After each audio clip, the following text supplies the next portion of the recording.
Psst, check this out. Hey there, welcome to another episode of the Backchannel. In today's episode, I want to touch on a conversation I had earlier today with an old friend of mine, an old professor of mine.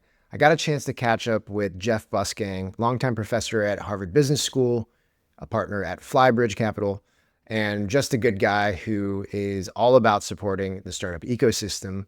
We talked a lot about his new plans for teaching the next semester of his course, LTV, Launching Tech Ventures, and how he's aggressively integrating ideas around AI into that course. Now, the course, which I also took nearly 13 years ago at this point, 12 or 13 years ago, is all about what it takes to start doing the things that you need to do to launch a tech venture. A lot of that has to do with validating ideas.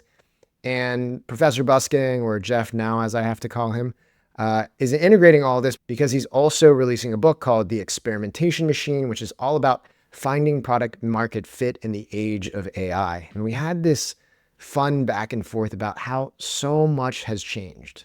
And what I wanted to take away from that and share with everyone here is related to what I'm seeing in the venture capital market in terms of what institutional VCs expect before they even consider investing in startups.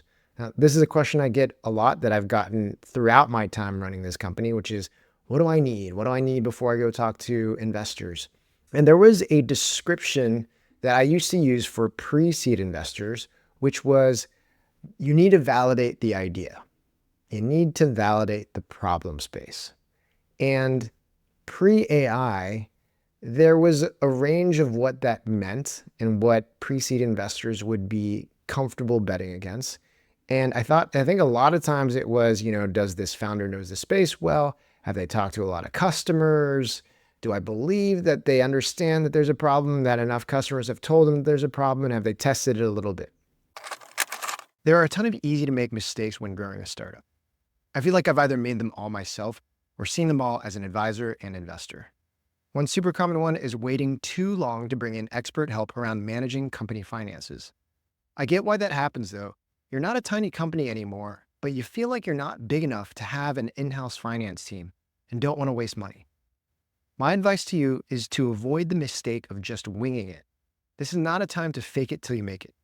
At least talk to someone early so that you can hear about how the additional help could actually save you money and improve your operations. If you're looking for recommendations on who to talk to, check out Propeller Industries.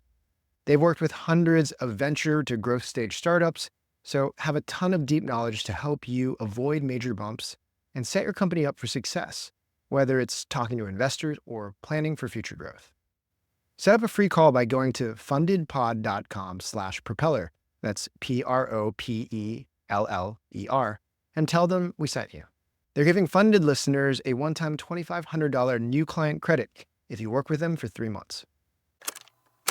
In today's world, I think there is so much more expectation that a founder can do a ton more with way less, especially with AI. So what do these investors consider enough before you go talk to them? Obviously, there's still a range and there's still exceptions to the rule, people who get funded with very little. A lot of times those people have a ton of credibility, had exited before, had tons of experience. But if we're talking about the sort of middle 80% of standard founders who haven't broken out yet, a lot of them first-time founders, the bar to go raise from venture capitalists is much higher. You need to be not just a business expert, but you need to be a builder now. You need to be able to show what you can do with access to things like AI, overseas talent that costs very little. And so when you think about what it means to get ready to raise from venture capitalists, I am now really encouraging founders to do more with way less. And if that means they need to get a product into market, look at what actually needs to be done to get a product into market. If there is any basic software that needs to be built, what can you do combining overseas talent with engineers that actually can build for $2,000 a month and access to AI? If you don't know how to build products using AI and you can't learn, I think a lot of investors are like, that's a signal for somebody who maybe isn't in it to win it, maybe isn't a grinder that will figure things out, because these things can absolutely be done. So my big thing and my big takeaway from my conversation with Jeff, talking about his new book, talking about his upcoming semester of LTV, is that we are entering a different world in terms of the types of teams that can get to product market fit and where you need to be to get a VC to even entertain the possibility that they might invest in you. All right. If you're not playing around with all the latest and greatest AI tools, jump into it, try it out. It really is amazing, and it's a whole new world. All right. I'll probably do more episodes about this on a future episode of the Backchannel, different ways you should be using AI in your company and in your fundraisers. But until next time, we'll see you later.